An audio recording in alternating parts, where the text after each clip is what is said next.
Hello বন্ধুরা, আপনারা সবাই ভালো আছেন। আজকে আমি কড়াইশুঁটির কচুরি করব।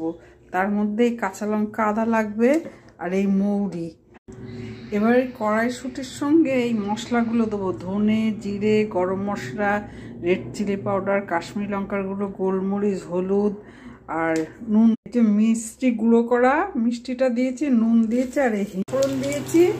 এবার এই ডালটা একদম শুকনো শুকনো করতে হবে, 2 চামচের মতো বেসন। এটা মশলা মাখানো পেস্ট, মটরশুঁটি তার সঙ্গে বেসন দেওয়া ছিল, তেলে ভালো করে কষা হয়ে গেছে। মটরশুঁটির কচুরির স্টাফিংটা হয়ে গেছে, ময়দাটা মাখবো। এটা হাফ কাপ আটা দিয়েছি, 2 চামচ বেসন দিয়েছি আর এই নুন, কালো জিরে আর একটু ওই মৌরি আর এগুলো, মৌরি আর জোয়ান। এবার হিংটা দিচ্ছি, আর এই তেল দেবো আর এই গরম জল দিয়ে মাখাবো। ময়দা 10 মিনিট ধরে ঠেসে রেখেছি, ওপরটা একটু তেল দিয়েছি আর এই ভিজে ন্যাকড়া দিয়ে ঢেকে। এবার কচুরির সঙ্গে খাওয়ার জন্য এই আলুর তরকারি করব। পেঁয়াজ কেটে রেখেছি, আলু কেটে রেখেছি, তেলে 5 ফোড়ন দিলাম, এই শুকনো লঙ্কা দিলাম আর এই তেজপাতা 2টো দিলাম, দিয়ে এবার পেঁয়াজটা দেবো, হিংটা দিয়ে দিই। এবার এই আদা দেবো আর এই আলুগুলো দেবো,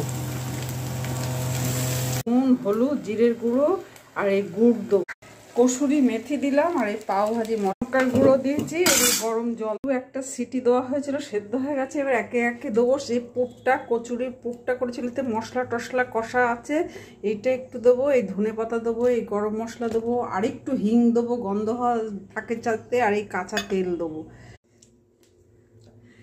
এই গোলাগুলো এরকম মাঝখানে পুরো রাখতে হবে, সাইড থেকে এরকম পাতলা করে।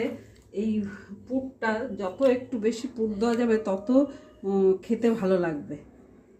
এই করে মুখটাকে চেপে দিয়ে এরকম করে এরকম।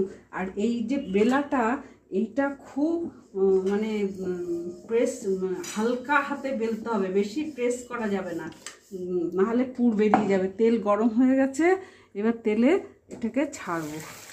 কড়াইশুঁটির কচুরি আর এই আলুর দম হয়ে গেছে, সুন্দর ব্রেকফাস্ট সকালের। শীতকালীন কড়াইশুঁটি, কচুরি আর আলুর দম হলে আর কিছু লাগে না।